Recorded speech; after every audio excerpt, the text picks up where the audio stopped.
எனக்கு சுல்காட்டில் கூட இடம் கிடையாதுமா, இப்போ கொடுக்க மாட்டாங்க. ஏன்னா ராஜசேகர் ஒய்ஃபு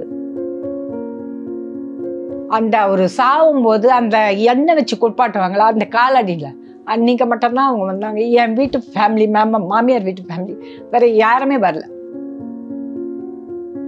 சரண்யா வாழ்ந்த வீட்லேயே நான் வாழ்ந்தேன் 30 வருஷம். நான் வாழ்ந்தேன் அந்த வீட்டில்.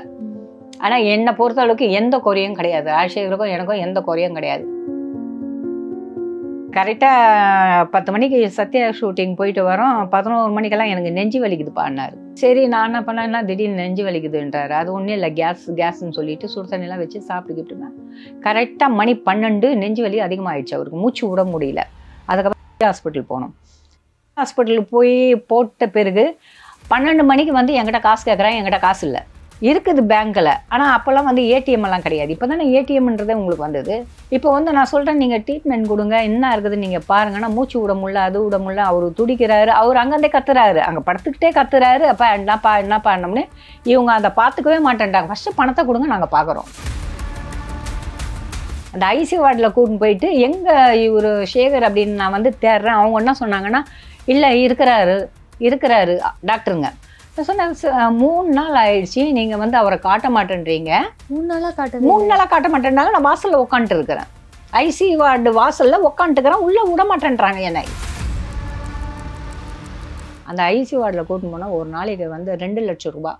விஐபி வார்டு ஒன்று இருக்குது. நான் சொன்னேன், வேண்டாங்க, லோக்கல்லையே பாருங்கள், என்கிட்ட அவ்வளோ வசதி இல்லை. நான் இல்லை விஐபி இவர் ராஜசேகரன்னாங்க, நிறைய நடிகர் எடுத்துன்னு காசு கொடுப்பாங்க. இதே தான் பேசுகிறாங்க டாக்டருங்க. கடைசி நேரம் ஒரு 2 லட்சம் ரூபாய் கட்டினா தான் நான் உங்களுக்கு அந்த பாடியை கொடுப்பேன், நான் கொடுக்க மாட்டேன்னு சொல்லிட்டாங்க.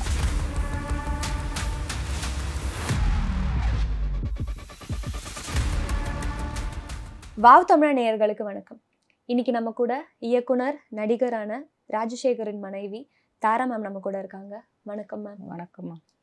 நிறைய பிரச்சனைகள் போய்கிட்டு இருக்கு. அதுக்கு நமக்கு வரத்துக்கு முன்னாடி உங்களோட திருமண வாழ்க்கை எப்படி இருந்ததுங்கிறதுலேருந்து நம்ம ஆரம்பிக்கலாம். எப்போ அவரை முதல்ல மீட் பண்ணீங்க? கல்யாணம், திருமணம் எப்போ நடந்துச்சு?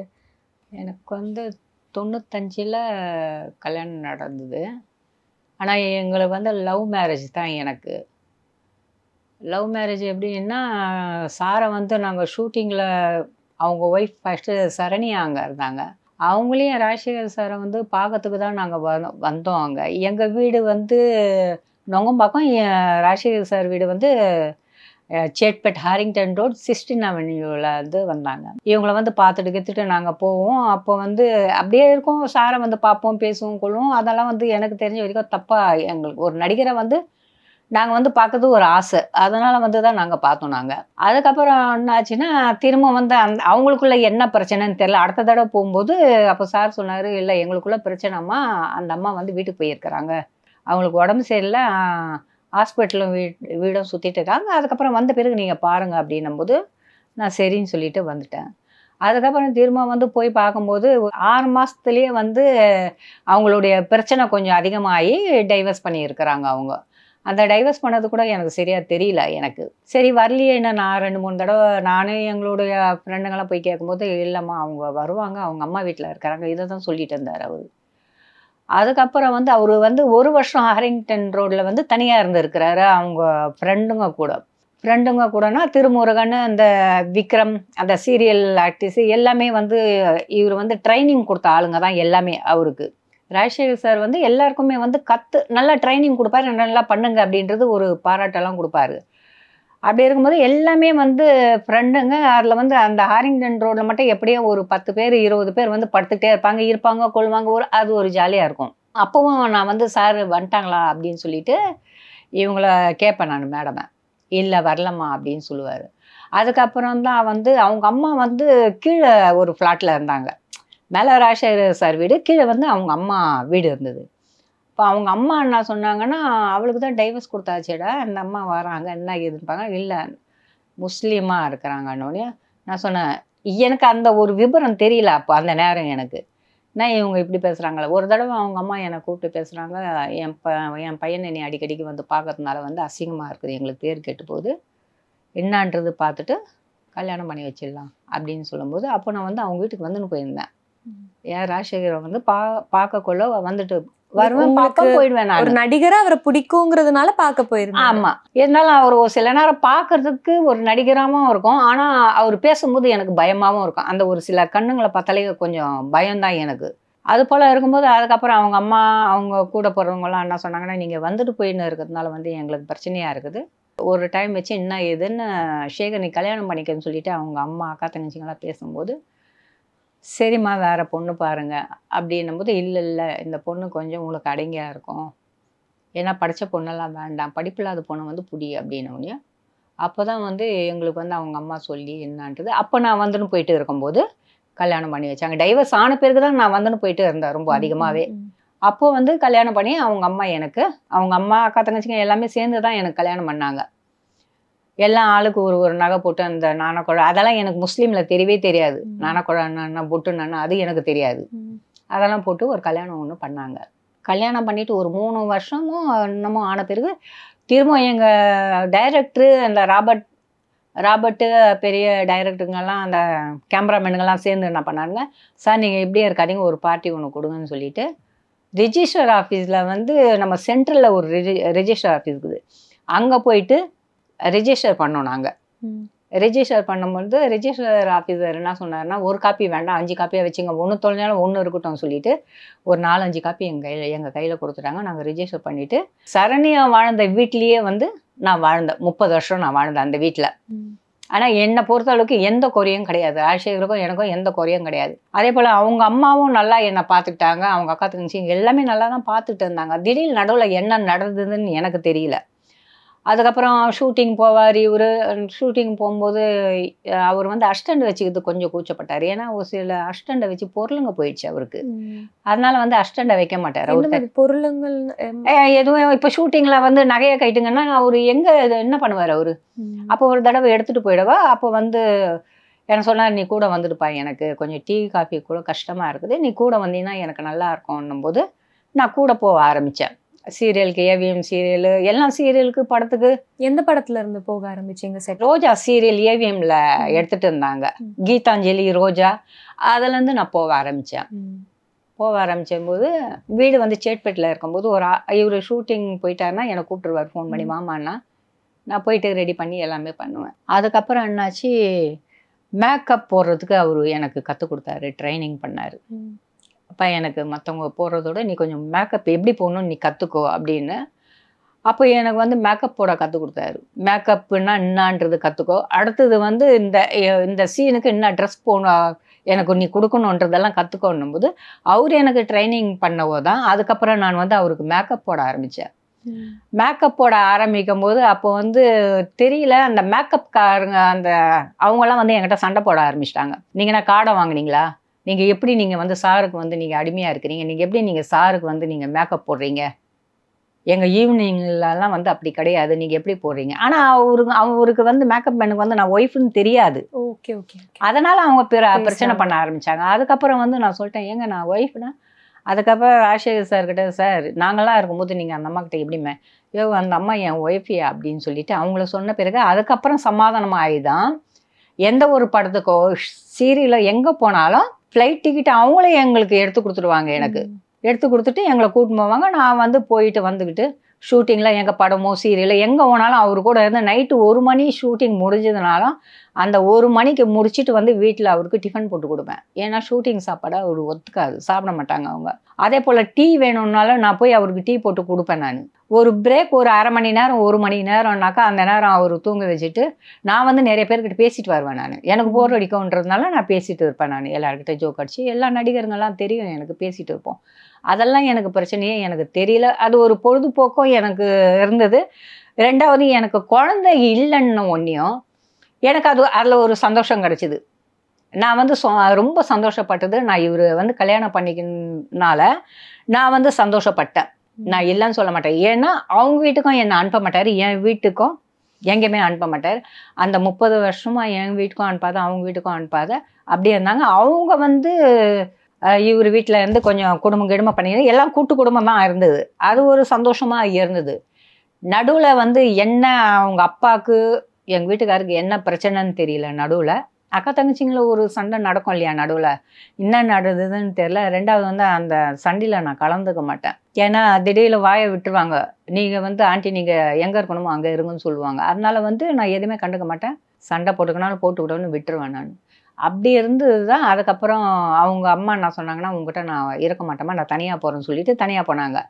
சின்ன பொண்ணு வீட்டுக்கு போனாங்க. அங்கே வந்து சரியாக யாரும் கவனிச்சிக்கலன்றதுனால அந்த அம்மா எங்கள் மாமியார் மாமனார் வந்து தனியாக இருந்தாங்க. அவங்களுக்கு வந்து பார்த்துக்கிறதுக்கு ஆள் இல்லை. அப்போ வந்து அவங்களுக்கு சுகர் அதிகமாகிட்டு இந்த கையும் ஒரு வாயெல்லாம் வந்து கொஞ்சம் இதுவாகிடுவோ. அந்த நேரம்லாம் நான் நல்லா கவனிச்சிடுவோ, கொஞ்சம் நடக்க வச்சிடுவோ. நடந்துட்ட பிறகு தனியாக போக ஆரம்பிச்சிட்டாங்க. நான் பார்த்துப்பேம்மா, அவங்க கூட நான் இருக்க மாட்டேன்னு. சரி அப்படின்னு சொல்லிட்டு அவங்க தனியாக போயிட்டு குடும்பம் பண்ணிட்டு எல்லாமே இருந்தாங்க. திரும்ப கொஞ்சம் உடம்பு சரியில்லாத ஹாஸ்பிட்டலில் இறந்துட்டாங்க. அந்த சாவு கூட வந்து என்ன நீ பார்க்கக்கூடாதுன்னு சொல்லிட்டு வீட்டில் சொல்லிட்டு இருந்தாங்க. அது அவ்வளோ தூரம் பிரச்சனையாச்சு. அது அந்த பிரச்சனை உள்ளுக்குள்ளே என்ன பிரச்சனைன்றது எனக்கு தெரியல. சாவு கூட நீங்கள் பார்க்க வேணாம் நீ அப்படின்னோடனே நான் என்ன பண்ணேன், சரி நான் ரோட்லேயே இருந்துட்டு சாவு போகும்போது அந்த சாவுல போய் பார்த்து வந்து இவரை தான் வந்து கொல்லி போடுறதுக்கோசம் போனாக்கா அந்த அந்த எரிய வைக்கிற இடத்துல அந்த சுற்றிட்டு வருவாங்கள்ல, அப்போ வந்து நான் பார்த்துட்டு வந்தேன். இது எரிய வைக்கிற நேரம் வரைக்கும் நாங்கள் இருந்தோம். அதுக்கப்புறம் வந்து என்ன திரும்ப வந்தோம். திரும்ப வந்து கொஞ்சம் நாங்கள் நல்லா தான் இருந்தோம். அதுக்கப்புறம் ஹாரிங்டன் ரோட்லேருந்து வீடு காலி பண்ணிட்டு வந்து வடபழனிக்கு வந்தோம். சிமையா நகர். சிமையா நகரில் வந்து வீடு வாடகைக்கு தான் இருந்தோம். நாங்கள் 3 பெட்ரூம் அப்படி வாடகைக்கு தான் இருந்தோம். ஏன்னா ஒரு ஷூட்டிங் அங்கே இருக்கிறதுனால வந்து எங்களுக்கு அங்கே வசதியாக இருந்தது. நைட்டில் வர போவோன்றதுனால வந்து அங்கே வசதியாக இருந்தது. அங்கே இருந்துட்டு திரும்ப வந்து அங்கே ஒரு 2 வருஷமோ ஒன்றுமோ இருக்கும்போது ஒரு சொந்த வீடு வாங்கலாம் அப்படின்னு சொல்லிட்டு தான் இவர் பிளான் பண்ணார். அப்போ வந்து அப்பாசாமி ஃப்ளாட் வந்து கட்டிட்டு இருந்தாங்க. கட்டிட்டு இருக்கும்போது ஒரு சிங்கிள் பெட்ரூம் ஃபஸ்ட்டு பார்த்தது டபுள் பெட்ரூம். நாங்கள் அதுக்கப்புறம் சொன்னார், சரி டபுள் பெட்ரூம்க்கு லோன் போய் கேட்கும்போது லோன் இல்லை அவ்வளோ கொடுக்க மாட்டோம் சார் உங்கள் வயசுக்கு அப்படின்னோடனே சிங்கிள் பெட்ரூம் அப்படின்னு பார்க்கும்போது சரி சிங்கிள் பெட்ரூம் எப்போனா ஒரு 60 ரூபா 65 ரூபாக்குள்ளே தான் முடியும் அப்படின்னோடனே நான் என்ன பண்ணேன், சரி அப்படின்னு சொல்லிட்டாரு. என்னப்பா டியூ நம்ம கட்டிடலாம், மாதம் வாடகை கட்டுறது 20,000 ரூபா, அதே டியூ நம்ம கட்டிட்டு போகலாம் அப்படின்னு தான் நாங்கள் பேசிகிட்டு இருந்தோம். சரின்னு சொல்லிட்டு ஒரு வீடை பார்த்தோம் அப்பாசாமியில். லோன் வந்து 34 ரூபா லோனை வாங்கினோம். என்னுடைய நகை இருந்தது கொஞ்சம் விற்றுட்டு கொஞ்சம் முன் பணம் கட்டிட்டு அப்பாசாமி இதுக்கு கட்டிட்டு அதுக்கப்புறம் வந்து லோனை வாங்கி அந்த வீடை வச்சுட்டோம் நாங்கள். அப்போ அதுக்கப்புறம் என்ன ஆச்சுன்னா அந்த வீட்டுக்கு நாங்கள் போகவே இல்லை. வாடகை வீட்டில் தான் இருக்கிறோம். வாங்கி வச்சுட்டு போகல. ஏன்னா அவங்க வந்து இன்னும் அந்த வீடு வந்து க்ளீன் பண்ணல. அப்பாசாமி ஃப்ளாட்டில் வந்து இது பண்ணல. அப்போ என்ன சொன்னார்னா, இவர் வீடு க்ளீன் பண்ணலப்பா என்ன பண்ணுறதுன்னு தெரியல அப்படின்னு சத்யா ஷூட்டிங்கு போயிட்டு வரோங்க. சத்யா ஷூட்டிங்கு போயிட்டு வந்த பிறகு அந்த கரெக்டாக 10 மணிக்கு சத்யா ஷூட்டிங் போயிட்டு வரோம். 11 மணிக்கெல்லாம் எனக்கு நெஞ்சு வலிக்குதுப்பான்னாரு. சரி நான் என்ன பண்ணேன்னா திடீர்னு நெஞ்சு வலிக்குதுன்றாரு. அது ஒன்றும் இல்லை கேஸ்ன்னு சொல்லிட்டு சுடு தண்ணிலாம் வச்சு சாப்பிட்டுக்கிட்டுனா கரெக்டாக மணி 12 நெஞ்சு வலி அதிகமாகிடுச்சு. அவருக்கு மூச்சு விட முடியல. அந்த நேரம் ஆட்டோ வரல, எதுவுமே இல்லை, வண்டியும் இவர் எடுக்க முடியாது, கார் ஓட்ட முடியாது இவர். அதனால் என்ன பண்ணாங்கன்னா நான் ஒரு ஆட்டோ உடனே வந்து கீழே போயிட்டு கூட்டின்னு வர வரைக்கும் ஆட்டோக்காரன் ஒரு சில கேள்வி கேட்டுன்னு வந்தான். என்ன சார் நடிக்கிறேன், என் பிரச்சனை எனக்கு மூச்சு விட முடியலன்னா நீ வந்து கேள்வி கேட்டுனுக்கிறேன்னு ஆட்டோக்காரனை கத்திட்டு அதுக்கப்புறம் ஹாஸ்பிட்டல் போனோம். ஹாஸ்பிட்டலுக்கு போய் போட்ட பிறகு 12 மணிக்கு வந்து என்கிட்ட காசு கேட்குறேன். என்கிட்ட காசு இல்லை, இருக்குது பேங்க்கில். ஆனால் அப்போல்லாம் வந்து ஏடிஎம் எல்லாம் கிடையாது. இப்போ தானே ஏடிஎம்ன்றதே உங்களுக்கு வந்தது. இப்போ வந்து நான் சொல்கிறேன் நீங்கள் ட்ரீட்மெண்ட் கொடுங்க, என்ன இருக்குது நீங்கள் பாருங்கன்னா மூச்சு விட முடியல, அது விட முடியல. அவர் துடிக்கிறாரு, அவர் அங்கேருந்தே கத்துறாரு, அங்கே படுத்துக்கிட்டே கத்துறாரு. அப்பா என்னப்பா என்னம்னு இவங்க அதை பார்த்துக்கவே மாட்டேன்ட்டாங்க. ஃபஸ்ட்டு பணத்தை கொடுங்க நாங்கள் பார்க்குறோம் அப்படின்றது ஹாஸ்பிட்டல் சொன்னாங்க. நான் சொன்னேன் காலையில் நான் எடுத்துன்னு வந்து தரேன், நீங்கள் ஆரம்பிங்க. என்னவுடனே இல்லை அப்படின்னோடனே திரும்ப நான் டாக்டர் ஷர்மிளா நடிகர் அந்த அம்மாவுக்கு ஃபோன் பண்ணுறேன். அம்மா நீங்கள் வந்து நீங்கள் சேர்த்துடுங்க, நீங்கள் வந்து நீங்கள் அமௌண்ட்டு கட்டிடுங்க, நான் சொல்கிறேன் டாக்டர்கிட்டன்னு சொல்லும்போது இந்த ஷர்மிளா டாக்டர் சொல்லும்போது தான் அதுக்கப்புறம் ஹாஸ்பிட்டல்லையே வந்து கொஞ்சம் ரூமுக்கு கூட்டு போய் இது பண்ணாங்க. மூச்சு கீச்செல்லாம் அதுக்கப்புறம் சரியாச்சு. ஒரு 3 நாள் ஹாஸ்பிட்டலில் நாங்கள் இருந்தோம். அந்த 3 நாள் வந்து நல்லா இருந்தது. சார் எப்போ டிஸ்சார்ஜ் பண்ணலான்னா இன்றைக்கி பண்ணிடலாமா டிஸ்சார்ஜ்னாங்க. அங்கே வந்து எப்படின்னா ஒரு நாளைக்கு வந்து 80,000 ரூபாய் ஐசி வார்டில் 80,000 ரூபாய் எல்லாமே வந்து பணம் பில்லெல்லாம் கட்டுறதுக்கு எல்லாமே முடிச்சுட்டு போய் கீழே போயிட்டு வந்து கொஞ்சம் தண்ணி வேணும்ப்பான்னாரு. அந்த கேன்டீனில் போய் தண்ணி எடுத்துகிட்டு வரதுக்குள்ளே என்னாச்சுன்னா இது போல் உட்கார வச்சுட்டு இருக்கிற அது என்ன நடந்ததுன்னு எனக்கு தெரியல. நம்ம பார்க்காத நான் எதுவும் சொல்ல முடியாது. உடனே அவர் விழுந்தாரா என்ன நடந்ததுன்னு தெரியல. இங்கே வந்து சப்பை உடஞ்சி போச்சு அவருக்கு, பால் இந்த நடக்கிறோம் இல்லையா, அந்த சைடு ஒரு பால் ஒன்று இருக்கும், அதை வந்து அப்படியே நசுங்கி போச்சு அப்படின்னு சொல்லிட்டு இருந்தாங்க. சரி, அவர் விழுந்தாரு, நீங்கள் திரும்ப ஐசி வார்டில் கூட்டின்னு போயிட்டீங்க. அந்த ஐசி வார்டில் கூட்டின்னு போயிட்டு எங்கே இவர் சேகர் அப்படின்னு நான் வந்து தேடுறேன். அவங்க என்ன சொன்னாங்கன்னா, இல்லை இருக்கிறாரு டாக்டருங்க. எங்கே இருக்கிறாரு எங்கே இருக்கிறாருன்னு தெரிஞ்சால் தானே எனக்கும். நான் சொன்னேன், 3 நாள் ஆயிடுச்சு, நீங்கள் வந்து அவரை காட்ட மாட்டேன்றீங்க. 3 நாளாக காட்ட மாட்டேன்றாங்க. நான் வாசலில் உட்காந்துட்டு இருக்கிறேன், ஐசி வார்டு வாசலில் உட்காந்துட்டுக்கிறேன், உள்ளே விட மாட்டேன்றாங்க. என்னை எங்கே இருக்கிறாங்கன்னு கூட எனக்கு சொல்லணே எனக்கு. அதுக்கப்புறம் நான் ஹாஸ்பிட்டலே கத்த ஆரம்பிச்சிட்டேன். இது போல் பண்ணிங்கன்னா கஷ்டம், எனக்கு கொஞ்சம் குரல் அதிகங்க எனக்கு அப்படின்னு வந்து, வாங்க நீங்கள் வந்து கத்தாதீங்க, ஹாஸ்பிட்டலெல்லாம் பேஷண்ட்லாம் பயப்படுறாங்க அப்படின்னவங்க நேராக ஐசி வார்டு கூட்டின்னு போனாக்கா படுத்துட்டு இருக்கிறாரு. என்ன கண்ணான்னு தான் நான் கூப்பிடுவேன் அவரை. என்ன கண்ணா ஆச்சுனாக்கா, இல்லைப்பா தெரியல என்ன நடந்ததுன்னு எனக்கு, இன்னும் திரும்ப தூக்கி வந்து இங்கே போட்டானுங்க அப்படின்னு. என்ன நடந்தது அப்படின்னாக்கா, நான் திரும்ப நர்ஸு கேட்குறேன், என்ன இல்லைங்க விழுந்துட்டாரு. எங்க விழுந்தா நீங்கள் வந்து ஸ்கேன் எடுக்கணுமா, இல்லை நீங்கள் ஐசி வார்டில் தூக்கின்னு போய் போடுவீங்களா நீங்கள் கேட்டு திரும்பனாக்கா, இல்லை நாங்கள் மருந்து கொடுக்குறோம், மருந்து கொடுங்க, மாத்திரை கொடுங்க, அவர் விழுந்தாரு, என்ன நடந்ததுன்னு எனக்கு தெரியணும் இல்லைங்க. 3 நாளாக காட்டவும் இல்லை. 3 நாளாக காட்டல எனக்கு ஹாஸ்பிட்டலில். அப்பவும் சொல்கிறேன் நான், நான் இப்படி இருக்கிறேன்னு பார்க்காதீங்க, பைத்தியக்காட்சி போல், நான் கொஞ்சம் இதுங்க, நான் கொஞ்சம் என்னன்றது கொஞ்சம் பாருங்கன்னொடனே, அதுக்கப்புறம் 3 நாளைக்கு அப்புறம் வந்து அவரை காட்டிட்டு நான் சொன்னேன், ஃபஸ்ட்டு அவரை வந்து ஸ்கேன் எடுங்க அப்படின்னு சொன்னோடனே திரும்ப அவன் தள்ளு வண்டியில் எடுத்துன்னு வந்து ஸ்கேன் எடுத்த பிறகு தான் தெரியுது அந்த எலும்பு உடஞ்சி இருக்குது, அவருக்கு போன் உடஞ்சி இருக்குது இல்லையா. நீங்கள் ஆப்ரேஷன் பண்ணக்கூடாது, நீங்கள் ஆப்ரேஷன் வார்டுக்கு நீங்கள் கூட்டின்னு போகணும் இல்லையா. அதுக்கு வந்து ஒரு 3 லட்சம் ஆகும், 4 லட்சம் ஆகும். நீங்கள் காசில் தான் நீங்கள் குறிக்கோளாக இருக்கிறீங்க தவிர, ஒரு மனுஷன் துடிக்கிறான், அதை நீங்கள் கவனிக்க மாட்டேன்றீங்களே நீங்கள். அப்போ வந்து ஒரு சீரியஸ்ன்னா ஃபஸ்ட்டு அமௌண்ட் வந்து கையில் வச்சுக்கிட்டு தான் வந்து ஹாஸ்பிட்டலில் சேரணுமா? அப்படி சேரணும்னா நீங்கள் வந்து வாசலில் எழுதி வைக்க வேண்டியது தானே. நீங்கள் இது போல் நாங்கள் அமௌண்ட் இருந்தால் தான் நாங்கள் பேஷண்ட்டை பார்த்துப்போம், இல்லை நாங்கள் பார்க்க மாட்டோம். ஒரு சீரியஸ் மேட்டருன்னா ஒருத்தன் கையில் காசு இருக்கும், இல்லாமல் போவோம், மறுநாள் வந்து நகை வச்சு எடுத்துகிட்டு வந்து உங்கள் ஃபீஸை கட்ட போகிறாங்க. இதில் என்ன உங்களுக்கு பிரச்சனை? உங்களுக்கு காசு கட்டினா தான் நாங்கள் பார்ப்போன்றது ஒரு அதிகாரம் கிடையாதுல்ல. அப்புறம் நீங்கள் எதுக்கு டாக்டர்? நீங்கள் ஒரு பேஷண்ட்டை பார்க்கணுன்றது தானே ஒரு டாக்டராக இருக்கிறீங்க. எனக்கு ஃபஸ்ட்டு நீங்கள் பணம் கொடுங்க, அதுக்கப்புறம் நான் பேஷண்ட்டை பார்க்கணுன்னாக்கா அப்புறம் எதுக்கு டாக்டர் எங்களுக்கு? அந்த காலத்தில் கை வைத்தியமே பண்ணிட்டு இருந்தாங்க இல்லையா, அப்படியே பண்ணிக்கலாமே. எனக்கு தெரியலன்றதுனால தான் நான் ஹாஸ்பிட்டல் தூக்கின்னு வந்தேன். அதுக்கப்புறம் என்ன பண்ணாங்க, நான் சொல்லிட்டேன் டிஸ்சார்ஜ் பண்ணுங்க, நீங்கள் இவ்வளோ தூரம் பண்ணவும் நீங்கள் கொலை கூட பண்ண முடியும், அனுப்புங்கன்னொடனே 11 மணிக்கு டிஸ்சார்ஜ் பண்ணாங்க. நைட்டு 12 மணிக்கு எனக்கு அனுப்புகிறாங்க. அந்த 12 மணிக்கு நான் எங்கே போகணும்? எந்த ஹாஸ்பிட்டல்னா அந்த 12 மணிக்கு நான் போக முடியும்? 12 மணிக்கு அந்த எல்லாமே அந்த அமௌண்ட்டெல்லாம் கட்டிட்ட பிறகு அந்த பில்லை வந்து கேட்டுட்ட பிறகு ஹாஸ்பிட்டலில் வந்து ஃபோன் பண்ணுறேன். இது போல் வந்து எங்கள் வீட்டுக்காருக்கு வந்து ரொம்ப சீரியஸாக இருக்குதுன்னொடனே அங்கேருந்து வண்டியில் வந்து ஏற்றுறாங்க, ஆம்புலன்ஸில் ஏற்றிட்டு நேராக போகிறோம். அங்கே என்ன ஆச்சுனாக்கா, அவங்க வந்து உடனே பார்த்து எல்லாமே பார்த்து, சார் உங்கள் கால் வந்து அந்த பால் நசுங்கி போச்சு, உங்களுக்கு இடுப்புது, அதை நீங்கள் வந்து ஆப்ரேஷன் பண்ணி தான் ஆகணும் அப்படின்ன ஒன்று என்கிட்ட கேட்டாங்க. நான் சரி அப்படின்ட்டேன். எவ்வளோங்க ஆகும்? அப்பவும் நான் கேட்குறேன், எவ்வளோ ஆகுங்க காசுனாக்கா, கம்மியாக தான்மா ஆகும். கம்மியானோடனே ஒரு சந்தோஷம் தானே, ஒரு 3 லட்சம் 2 லட்சம்னாக்கா எனக்கு சந்தோஷம் அப்படின்றது. சரின்னு சொல்லிட்டு கூட்டிட்டு போனால் எல்லாம் நல்லா சேர்க்கிற வரைக்கும் நல்லா பார்த்தாங்க. அந்த உள்ளே சேர்ந்த பிறகு ஒரு வார்டு கிடைக்கல, ஒன்றையும் கிடைக்கல. அப்புறம் எதுக்கு நீங்கள் வெளியவே போட்டுருந்தாங்க, ஒரு 4 நாள் 5 நாள் வெளியே போட்டுருந்தாங்க. வெளியே போட்டு வந்து திரும்ப ஐசி வார்டு கூட்டின்னு போனாங்க, ஆப்ரேஷன் பண்ணி தூக்கின்னு வந்து போட்டாங்க. அந்த ஐசி வார்டில் கூட்டின்னு போனால் ஒரு நாளைக்கு வந்து 2 லட்சம் ரூபாய். எனக்கு அப்போ வந்து பணம் பெருசாக தெரியல, இவர் வந்தால் போதும் எனக்கு. அப்போ வந்து எப்பயுமே வந்து கண்ணு பெருசாக தெரியாது இல்லையா. பணம்ன்றது என்ன இருக்குது, அவர் சம்பாரிச்சு கொடுத்த பணம் அவருக்கு செலவு பணம் நான் வச்சு நான் என்ன பண்ணோம். அதனால் வந்து சரிங்க அப்படின்னு சொல்லிட்டு 2 லட்ச ரூபா பரவாயில்லன்னு சொல்லிட்டு சேர்த்துட்டு திரும்ப என்ன பண்ணாங்க, ஆப்ரேஷன்லாம் பண்ணிட்டு வந்து இன்னொரு வார்டில் போட்டாங்க. விஐபி வார்டு ஒன்று இருக்குது. நான் சொன்னேன் வேண்டாங்க, லோக்கல்லே பாருங்க, என்கிட்ட அவ்வளோ வசதி இல்லை. நான் இல்லை விஐபி இவர் ராஜசேகரன்னாங்க, நிறைய நடிகர் எடுத்துன்னு வந்து காசு கொடுப்பாங்க. இதே தான் பேசுகிறாங்க டாக்டருங்க. நிறைய பணம் வரும், எல்லா நடிகரங்களை பார்க்கணும் ஹாஸ்பிட்டலில், எல்லாம் பணம் கொடுத்துட்டு போனால் எல்லாம் ஹாஸ்பிட்டலுக்கு நான் வசூல் பண்ணி தரணும். இதை தான் அவங்க நினச்சிட்டு இருந்தாங்க. அதுக்கப்புறம் என்ன பண்ணாங்க, திரும்ப வந்து அந்த 2 லட்ச ரூபாய் வார்டுலேருந்து 2.5 லட்ச ரூபாய் வார்டுக்கு தூக்கின்னு போயிட்டாங்க. 7ஆம் நம்பர் வந்து 2.5 லட்ச ரூபாய் ஒரு நாளைக்கு. ஒரு நாளைக்கு 2.5 லட்ச ரூபாய் ஐசி வார்டில். 1.5 லட்ச ரூபாயிலேருந்து 2 லட்ச ரூபாய் வரைக்கும் 2.5 லட்ச ரூபாய் வரைக்கும் போயிடுச்சு. என்கிட்ட பணம் இல்லைன்றேன், ஷூட்டிங்காரங்க கொடுப்பாங்க வாங்கிட்டு வாங்க, ஷூட்டிங்காரங்க கொடுப்பாங்க வாங்கிட்டு வாங்க. ஏங்க ஷூட்டிங்காரங்களுக்கு வேறு வேலை இல்லை?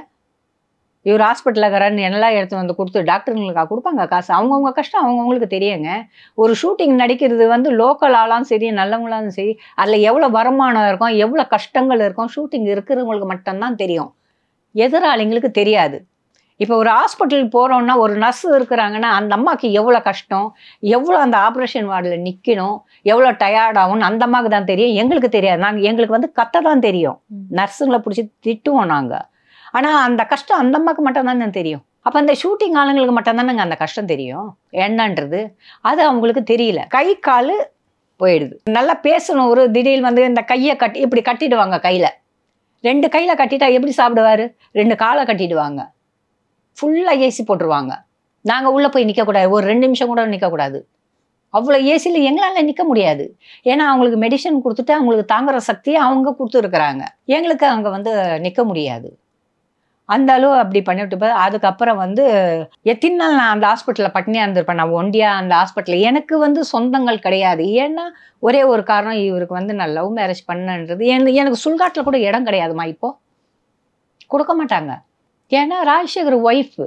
அதே போல் எனக்கு சொந்தம்னு எனக்கு தேவையும் கிடையாது. எனக்கு உலகமே அவர் இருக்கும்போது எனக்கு எதுக்கு சொந்தம்? என் வீட்டு சொந்தமும் வரல, அவங்க வீட்டு சொந்தமும் வரல. கடைசியில் அவங்க வந்த காரணம் என்னன்னாக்கா, அந்த ஒரு சாகும்போது அந்த எண்ணெய் வச்சு குளிப்பாட்டுவாங்களா அந்த காலடியில், அன்றைக்கி மட்டும்தான் அவங்க வந்தாங்க. என் வீட்டு ஃபேமிலி, மாமியார் வீட்டு ஃபேமிலி வேறு யாருமே வரல. அந்த கசுப்பு எண்ணெய் வச்சுட்டு அந்த சுற்றிட்டு அந்த பானை சுற்றுவாங்க இல்லையா, அதை தான் கடைசி நான் அவங்கள பார்த்தது.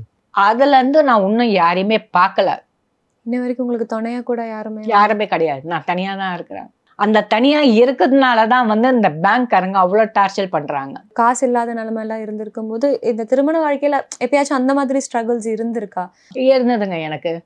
எனக்கு வந்து ஹாஸ்பிட்டலில் பணம் கடைசி நேரம் வந்து ஒரு 2 லட்சம் ரூபாய் கட்டினா தான் நான் வந்து உங்களுக்கு அந்த பாடியை கொடுப்பேன், நான் கொடுக்க மாட்டேன்னு சொல்லிட்டாங்க. அப்போ வந்து நான் கேட்டது வந்து கடன், வட்டிக்கு நான் வாங்கின்னு வந்து தரேன்னு சொல்லிட்டு எங்கள் ஷூட்டிங் ஆளுங்க கொடுத்தாங்க எனக்கு. திரும்ப அந்த வட்டிக்கு வாங்கினோம், ஷூட்டிங் ஆளுங்க கொடுத்தாங்க. அந்த காசு நான் ரிட்டர்ன் பண்ணிட்டேன். ஒரு 1,50,000 லட்ச ரூபா நான் வாங்கினேங்க. 1,50,000 லட்ச ரூபா 1,25 லட்ச ரூபா என் கையில் வாங்கினேன். என் கையில் இருந்தது வந்து ஒரு சில பொருளுங்க விற்று நான் வந்து 1 லட்ச ரூபா திரும்ப கடன் கொடுத்தாங்க இல்லையா, அவங்க வட்டிக்கு வாங்கியிருப்பாங்க இல்லையா, அந்த அவங்களும் வந்து ஏழ்மை தானேங்க. அவங்கள வந்து நான் அடிக்க விரும்பலை. நான் என்ன சொல்லிட்டேன்னா, கூப்பிட்டு வீட்டில் விக்ரம் நீங்கள் வாங்க, நீங்கள் கொடுத்த 1 லட்ச ரூபா 1,25 லட்ச ரூபா நீங்கள் கொடுத்தீங்க, 1 லட்ச ரூபா நீங்கள் வச்சிங்க, மீதி நான் பேலன்ஸ் கொடுக்குறேன் அப்படின்னு சொல்லிட்டு அமிச்சேன். இல்லை வேண்டாங்க, இல்லைங்க வேண்டாம், நீங்களும் கஷ்டப்படுறீங்க, எனக்கு வேண்டாம்னு சொல்லிட்டு அந்த 1 லட்ச ரூபா வந்து சீரியல் விக்ரம் ஆண்ட கொடுத்து அமிச்சேன். இன்னும் அவருக்கு வந்து நான் 25 ரூபா 30 ரூபா நான் பேலன்ஸ் அவங்களுக்கு. ஏன் 30 ரூபா பேலன்ஸுன்னா, 25 ரூபா நான் வாங்கினது 1,25 லட்சம் ரூபாயில் 5,000 ரூபா வந்து எனக்கு சாப்பாடு செலவு இல்லாமல் போது நான் ஃபோன் பண்ணேன். விக்குமா எனக்கு காசு வேணும்னா நான் அமுச்சு விட்றேன்னு சொல்லிட்டு ஜிபே அமுச்சு விட்டார் எனக்கு அந்த சாப்பாடு செலவுக்கு 5,000 ரூபா. அப்போ நான் இன்னும் வந்து 30 ரூபா நான் அவருக்கு விக்ரம் மாத்திரத்துக்கு தரணும். இவ்வளோ வருஷம் சார் ஒர்க் பண்ணியிருக்காரு. அப்போ சார் சேர்த்து வச்ச ஒரு காசு அந்த மாதிரிலாம் எதுவுமே? சார் சேர்த்து வச்சது வந்து ஃபுல்லாக அவங்க ஃபேமிலியே தான்மா. என் குடும்பம் என் ஃபேமிலி, என் குடும்பம் என் ஃபேமிலி. ஆனால் சும்மா சொல்லக்கூடாது, அவருக்கு கொஞ்சம் கோவம் தான் வரும் தவிர அந்த ஒரு குணங்களில் வந்து நல்ல குணம் அவருக்கு. கோவம் எந்த மிருகத்துக்கே கோவம் வரும்போது மனுஷனுக்கு வராதா? ஏதாவது தப்பு பண்ணால் கோவம் வரதான் செய்யும். அந்த ஒரு சில கோவம் வரும், ஆனால் நல்ல குணம். இந்த கூட்டு குடும்பம் இருக்கும்போது கூட்டு குடும்பத்தை பார்ப்பாங்க, சேர்த்து வைப்பாங்கள்ல. நீங்கள் சொல்லுங்கள். கரெக்டாக இருக்கும், சம்பாதிப்போம், கரெக்டாக இருக்கும். சீரியலில் என்ன வரும் நீங்கள் நினைக்கிறீங்க? சீரியலில் ஒரு அமௌண்ட் வரும், எப்போனா படம் வந்தாக்கா அதில் வரும்.